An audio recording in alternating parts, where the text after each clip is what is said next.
Well, it's really good to be with you again today. And today I want to speak about being in a tight spot.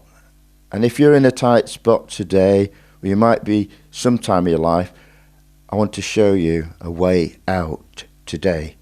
It's in the Bible, so that's where I'm taking this word from today. Remember the children of Israel. I don't want to go into the whole story, but they became slaves in Egypt. And they're in bondage to Pharaoh, and Pharaoh used them to build the cities in Egypt, forced labour. And then in the end, God prepared Moses and sent him to set them free. And God used various plagues to bring destruction all over Egypt. And then he eventually killed the firstborn. And then they were released, and Moses led 2 million people out of Egypt to freedom. And he was to lead them to the promised land. And then as they were departing from Egypt and on the way with all the gold and the silver that the Egyptians gave them because they wanted to get rid of them because of all the plagues, Pharaoh changed his mind and thought, why are we letting them go when there are slaves and they build cities for us and so on, they do all the work for us?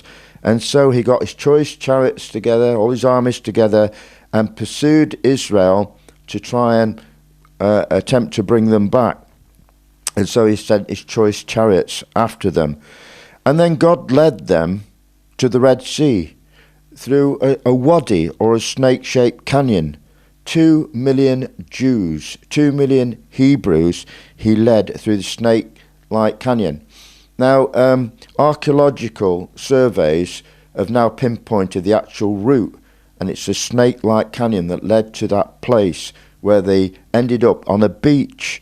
And it says in here in Exodus 14 verse 3, it says Pharaoh said, when they ended up there and they're going that way, he thought, we've got them trapped now, because he said they're entangled in the land, the wilderness has shut them in. Why have we let Israel go from serving us? They built our cities. So they ended up on a beach, and they were trapped with mountains on either side of them and no way of escape. And this beach was 4.5 miles long by 2 miles wide, and there they were. Behind them was the route they came through the wadi, through the canyon. Either side of them were mountains, and before them was the Red Sea. Now the crossing was 2.5 kilometres across. It was 60 to 200 foot deep. So you can imagine this miracle that God was going to do. And Pharaoh's army advancing through the wadi behind them. And so when they looked behind them, and they had the sea before them, the mountains either side, they were really trapped on this large beach. There was no way out. They were trapped and hedged in every direction. And they panicked. When they looked behind, they saw Pharaoh's army. And then they started to blame Moses for leading them into an impossible situation to die. Now, I can understand that, because I would have done the same. I would have panicked. And very often the children of Israel panicked, and because they were in difficulties, they had no water, no food. And, I can't pretend that I wouldn't have panicked with them at times. So that's what they did, and all kinds of fears took hold of them. They started to panic. They were confused. They were desperate. All kinds of emotions were going through them. There were tears. There was hopelessness. They were actually blaming God for trapping them. Because they thought, have you led us out here because there were no graves in Egypt, to kill us on this beach? So they'll be all slaughtered on this beach, because that's what would have happened if God hadn't intervened. And then Moses, because he was a man of God, God had prepared for many, many years, cried out to God, and God told him what to do.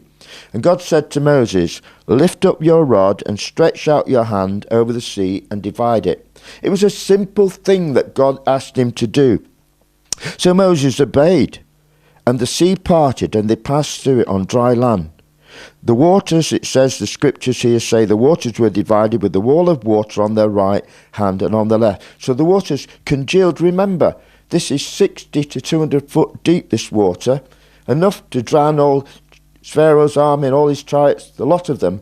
And archaeological discoveries have found their chariot wheels. They're still there in the water, in the Red Sea, and parts of chariots. And the route is the exact route what I'm speaking about today. So that was it. God made a way for them to go over on dry land. And there can be times in our lives when we feel trapped and even blame God for leading us up the garden path into a trap. And we think, there's no way out, we're in an impossible situation. What we're going to do now? Well, we can't panic and run away. We've got to look to God and pray to God about everything. And especially in situations like this, Moses was wise. He sought God. He didn't listen to he listened to what they said, but straight away he went to God. And that's what we should do. We should cry out to God like Moses and then obey and act when God tells us what to do. God told Moses to do a simple thing, and a tremendous miracle followed. The Lord drove the sea back with a strong east wind, and it congealed, and they crossed over on dry land. It's a simple thing. We can be in that place. We first cry to God. Prayer isn't always easy when we're faced with all these horrible, and we're feeling like they felt. But we have to pray. Now, prayer's not always easy, but we have to pray. When we pray, and we keep praying, get the word from God, and it can be something so simple to do that it will open the way for us and cause a massive miracle to take place. And so do that simple thing that God asked you to do and watch something huge happen. God will give you deliverance from the tight spot you're in when you pray to him. So, thank you for listening today.